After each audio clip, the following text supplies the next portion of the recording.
Yeah, I was gonna mention that too, because I completely agree. I mean, I think, right, having the base of coming from a law firm and doing the thing and, yeah, knowing the sort of basics was great. But yeah, I think our this is true for me, obviously, you just said it's true for you too, that yeah, ever since not having to be in the day-to-day of a law firm in that way has, yeah, expanded my mind completely. I mean, I get to spend more time during my day not just working with the firms or being in conversations in our Slack community, right? And learning from what people are doing in their different practices and also being outside of just personal injury every day and being in all the different practice areas that we've got people a part of. But yeah, and getting to just be on LinkedIn and reading articles and yeah, taking calls with different vendors to learn what's out there and having the opportunity often, many of them are giving these the opportunity to play in sandboxes, right, of their products so that we can actually vet them because we don't take it lightly, right?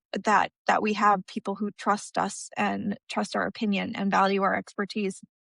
So yeah, we really try to do our very best to spend real time in forming our own, opinions on what's out there, what's new, what's next, what's going to be right for one person versus the other. Again, like Ryan said, we really do believe in being that bespoke option because there are so many great products out there, right? Vendors, services, and that doesn't mean they're right for everybody, right? So yeah, we're not going to push everybody into one CRM, because, oh, we've got a, affiliate deal. And in fact, we try to avoid that sort of stuff, right? And instead we try to create trusted partners out of these people because yeah, we won't ever want to assume that but one option is going to be right for everybody out there. Yeah, there's definitely no one size fits all. There's no one dream fits all. And, having worked with so many law firms that are successful by any definition, there's no one definition of success either. And I think that that's really important. And,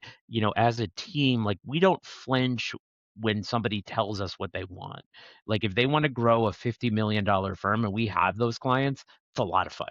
I love that ambition. I love the speed. I love that, right?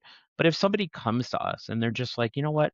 I wanna run more smoothly. I want more time off. I want to really upgrade my tech," or I just want a few better cases a month, than I'm getting. Like, we work with that too because, look, if you're owning a business and a law firm, like, it is a personal decision to you. And, what I see a lot is when people get forced into things or they take advice from people who are putting their vision and experience on the world at play. And you see this sometimes. Like I see this in various free Facebook groups and things like that for lawyers where it's like somebody will be like, I'm thinking about doing SEO, and then 10 people who shouldn't have any sort of opinion chime in. I tried SEO and it doesn't work. It didn't work for me.